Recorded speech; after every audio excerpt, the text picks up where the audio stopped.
Welcome back to Last Records. Today I'm covering workplace accidents. And after this one, I'm convinced the worst place to die is somewhere you're required to be. From a 19-year-old who suddenly sank into a surface that looked solid, to a capsule the size of a pencil eraser silently killing everyone around it, ending their shifts in the most gruesome way possible. It was August 14th, 2016, and late summer heat pressed down on a row of corrugated steel grain bins standing in the still air of a family-owned storage operation in central Iowa, where dust hung motionless above the gravel yard, and the only sound was the low hum of a drying fan cycling through the nearest structure. Colt Eversman was 19 years old and had graduated high school in the same town 3 months earlier. This was his first full-time job, hired by the owner, a neighbor he had known since childhood, to help run the summer storage season. He earned $11 an hour. His mother later told investigators that Colt treated the job like an audition, showing up early every shift and asking for extra tasks. He had bought a brand new tool belt with his first paycheck and wore it every day, even on shifts that didn't require tools. He had it on the morning he went into the bin. The bin held roughly 30,000 bushels of stored corn. A crust had formed across the surface, a layer of compacted grain that appeared solid from the hatch above, but concealed a hollow cavity beneath where grain had been drawn out from the bottom. The owner needed someone to climb in and break the crust with a long pole so the grain would flow freely to the auger below. 2 older workers declined. Colt volunteered. There was no confined space entry protocol, no harness, no safety line, no standby attendant below. Colt climbed through the upper hatch and stepped onto the crusted surface. He took 3 steps toward the center of the bin. On the 4th, the crust gave way beneath him. His legs dropped through into the cavity below, and grain poured inward from every direction, filling the space around his body. He sank to his waist within seconds. And this is where I need you to pay attention, because what makes this one so terrible isn't the speed. It's how slow everything gets after this moment. The 2 workers at the hatch saw him go through. One shouted down to him. Colt was upright, arms above the surface, grain at his waist. He was responsive and talking. He told them he couldn't move his legs. Every small movement he made, shifting his weight, trying to pull a knee up, caused the grain around him to settle deeper. The surface behaved like a liquid that only moved in one direction, down. The workers above could not reach him. Stepping onto the grain surface would have pulled them under the same way. One ran for a rope. The other stayed at the hatch, talking to Colt. The grain had reached his lower chest by the time the rope arrived. They lowered it, but Colt could not generate enough leverage to pull himself free. The grain held his lower body with a force later estimated at several hundred pounds per square foot. The owner called emergency services. The nearest fire crew with grain rescue equipment was over 30 minutes away. Colt was still talking. The grain reached his upper chest. His breathing became audibly strained, shorter, faster, each inhale visibly shallower than the last. The worker at the hatch kept talking to him. From the investigation file, that worker stayed at the hatch the entire time, over 30 minutes. He could hear Colt's breathing change. He could hear when it stopped. He told investigators he never looked away. By the time the rescue crew arrived, Colt was fully submerged. The crew cut V-shaped panels into the bin wall to release grain pressure, a standard technique. His body was recovered roughly 90 minutes after the initial engulfment. The medical examiner determined the cause of death to be compressive asphyxia. The weight of grain surrounding his torso prevented chest expansion, and each exhalation allowed the grain to settle tighter until breathing ceased entirely. The investigation found no confined space protocols, no entry permits, no rescue equipment on site. The operation was cited for multiple safety violations and fined. Colt's family filed a wrongful death claim. The owner's family sold the operation within a year. Colt's tool belt was recovered with his body. This next one is the story I kept circling back to during research, because it starts with something so small, a dropped wrench, 30 seconds to pick it up. and somehow it turns into the worst thing in this entire video. It was March 7th, 2017, and the industrial hum of a meatpacking plant in southern Texas carried across the processing floor as the morning shift settled into its routine. Steam rising from scalding lines and the sharp metallic smell of the facility filling the enclosed space.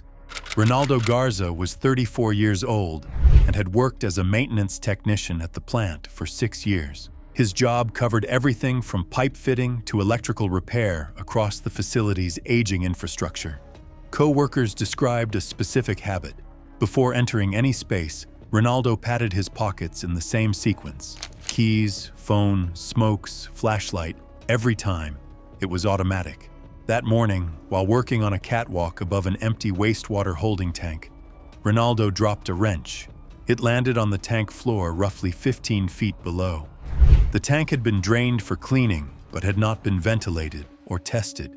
Confined space entry protocol required a gas monitor, a harness with retrieval line, and a standby attendant at the opening. Retrieving the wrench would have taken less than 30 seconds. A co-worker on the catwalk later told investigators he watched Ronaldo pat his pockets. The full sequence, keys to flashlight, then step over the hatch rim and descend the interior ladder without clipping in. He did not take a gas monitor. The co-worker assumed the tank was safe because it had been drained. Ronaldo reached the bottom of the ladder. Within seconds, his legs buckled and he collapsed face first onto the tank floor. No staggering, no reaching for the ladder. His body simply dropped. I've read a lot of these investigation files, and the thing that always gets me about oxygen-deficient atmospheres is that there's no fight.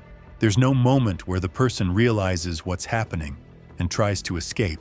The brain just switches off. Deshaun Hawley, 28, a line operator on the catwalk, saw Ronaldo fall. He shouted down and got no response.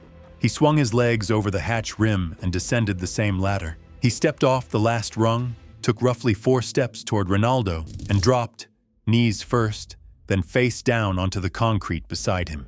The co-worker still on the catwalk saw the whole thing. 2 men on the floor, 4 feet apart, neither one moving. Vin Petrescu, 46, the shift supervisor, arrived at the hatch after hearing the shouting.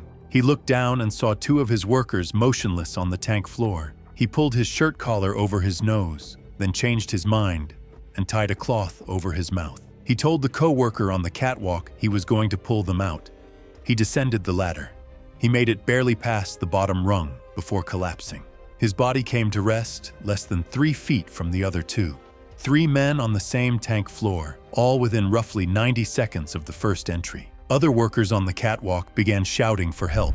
A 4th worker started toward the hatch and was physically pulled back by a co-worker who grabbed his arm. No one else entered the tank. Emergency services arrived within 12 minutes. All 3 men were extracted and confirmed dead at the scene. The medical examiner determined the cause of death for all 3 to be asphyxiation from an oxygen-deficient atmosphere. Air monitoring measured oxygen levels inside the tank at roughly 7%, well below the threshold for immediate incapacitation. Residual biological decomposition had consumed available oxygen. The atmosphere was invisible, odorless, and undetectable without instrumentation. Vin's cloth mask provided no protection. The investigation cited the facility for willful confined space violations and issued the maximum fine. The plant was shut down for 4 months. The parent company faced lawsuits from all 3 families. The case was adopted as a training example across the industry. Alright, so this one is different in a way that made it worse for me to research, because he didn't die fast, and the people trying to save him could hear every minute of it.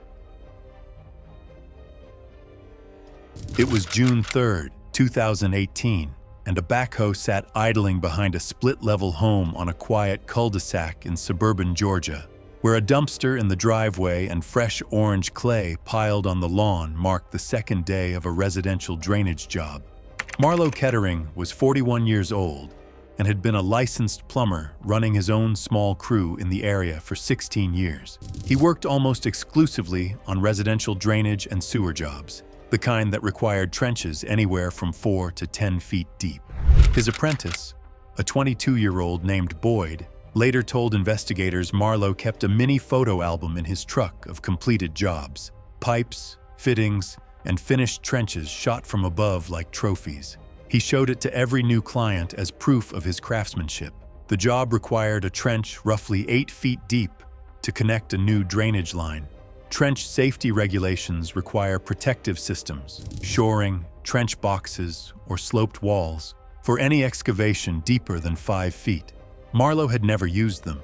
Boyd later said it wasn't something they discussed. Marlowe treated stable-looking clay walls as sufficient and had never had a collapse in 16 years. That morning, Marlowe was standing in the trench at full depth, fitting a section of pipe near the base. Boyd was above ground, cutting the next section. The clay walls on either side were vertical and unsupported. The south wall failed without warning.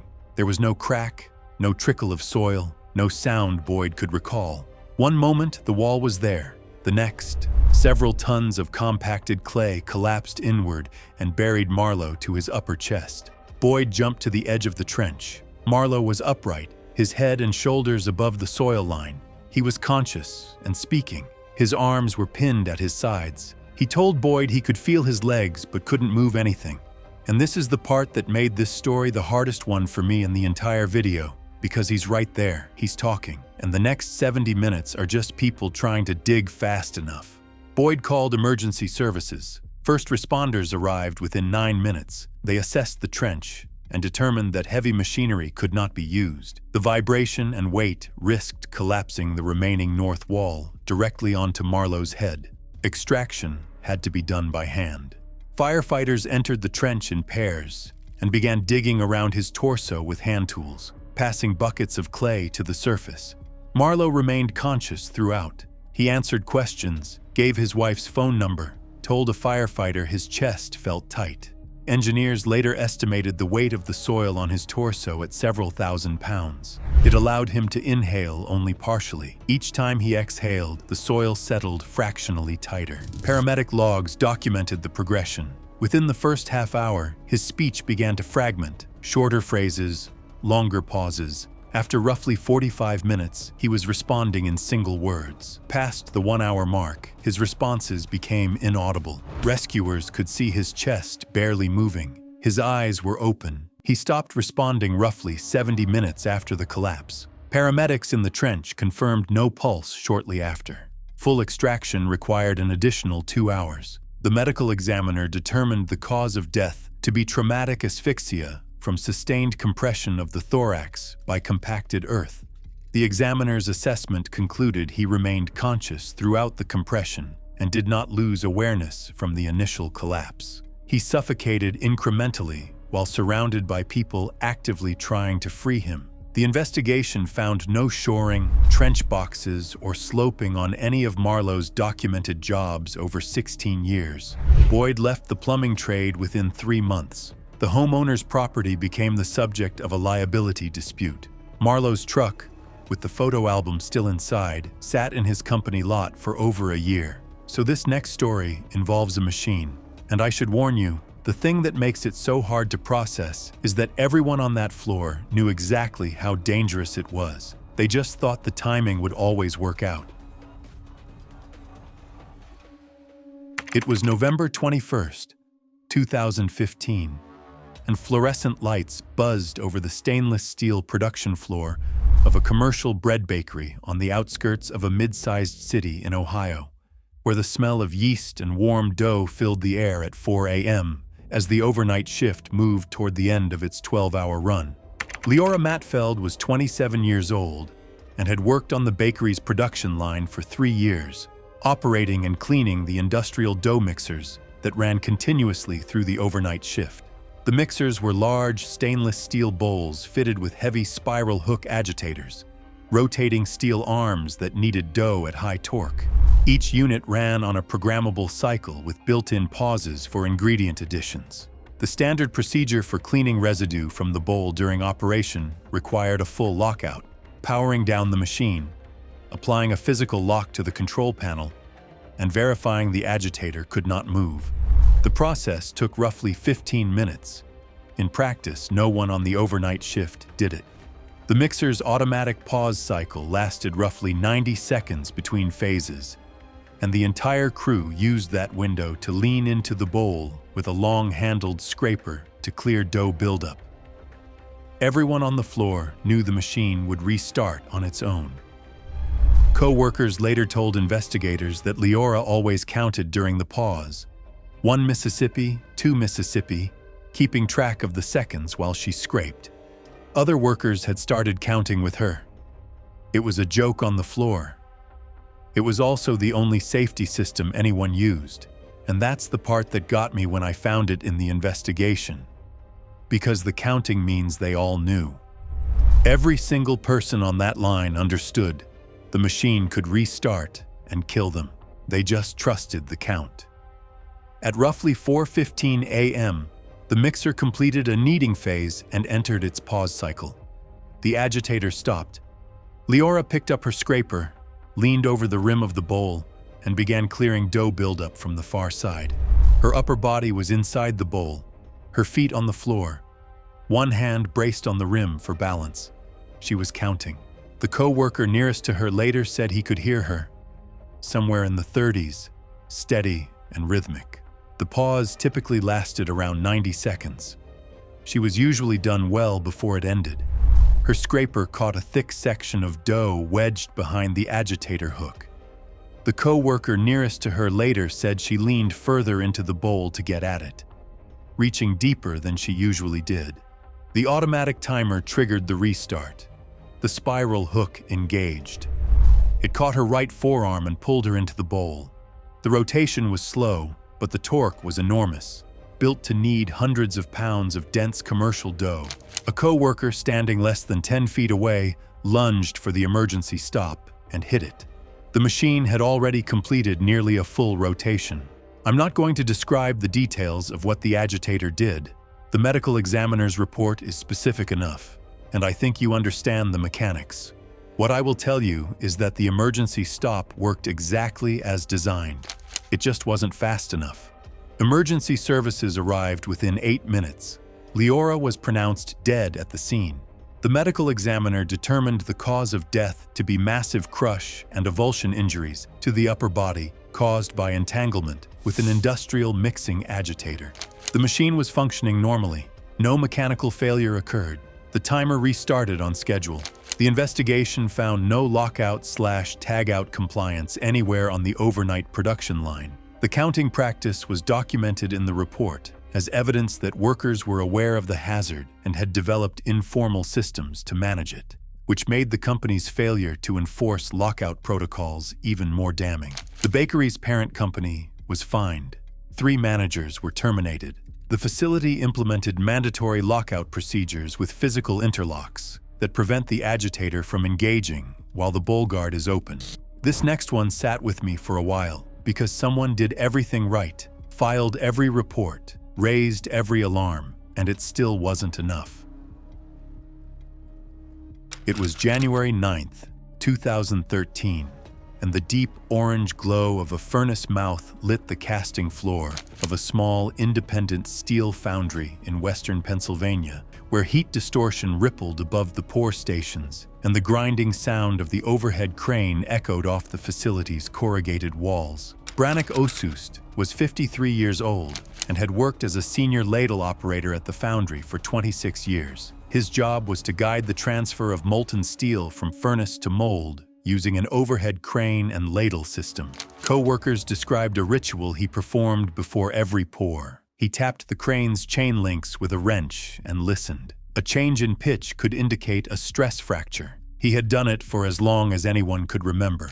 2 months and 2 weeks before the incident, Brannick filed a written maintenance report noting visible wear on several links in the crane chain. He filed a second report 2 weeks later. Both were acknowledged and logged. Neither resulted in replacement. The foundry was behind on production orders, and management deferred the repair. The morning of the pour, a co-worker saw Brannick perform his tap and listen check as usual. He paused afterward and looked up at the section near the hook for several seconds. He didn't say anything. He waved the pour forward. In a written statement he provided to investigators in the days following the incident, Brannick said the sound wasn't right, but the production schedule didn't leave room for a delay. And that's the detail I kept coming back to. He heard it. He knew. And he waved it forward anyway, because the schedule said so. The ladle, carrying roughly 800 pounds of liquid steel at over 2,800 degrees, lifted from the furnace and began its traverse across the casting floor. Keegan Driscoll, 24, a newer hire working the mold station, stood roughly 12 feet from the pour point. He had been at the foundry for 7 months. Co-workers later described him as quiet and focused, someone who followed instructions exactly as given and stood precisely where he was told to stand during pours. The worn chain link gave way mid-traverse. The ladle pitched sideways in a single motion.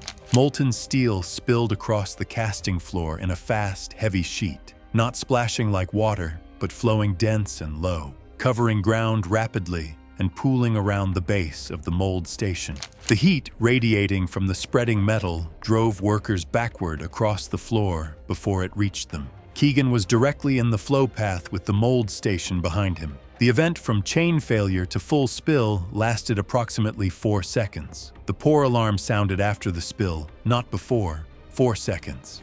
I keep going back to that number. Brannock filed 2 reports, waited 2 months for a fix that never came, and the thing he warned them about took 4 seconds to kill someone. Emergency services arrived within 15 minutes. Keegan was pronounced dead at the scene.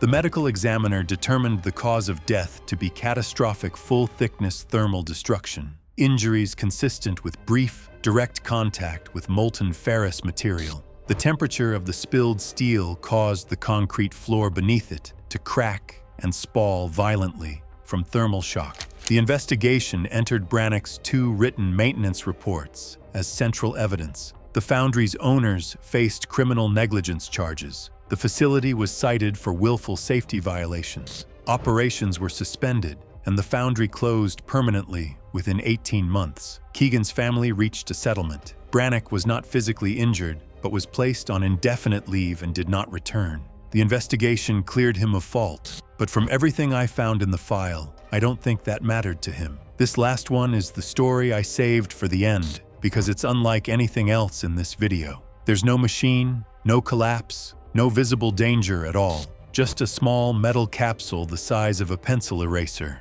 and 3 men who didn't know it was killing them.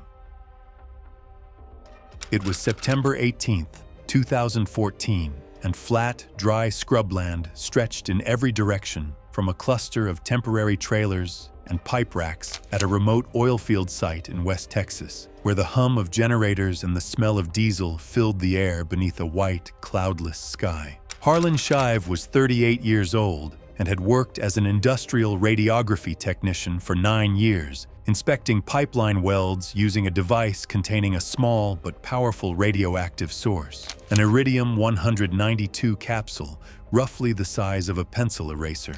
The capsule was extended from its shielded container during inspections and retracted afterward. Proper retraction required visual confirmation and a reading from a handheld radiation survey meter.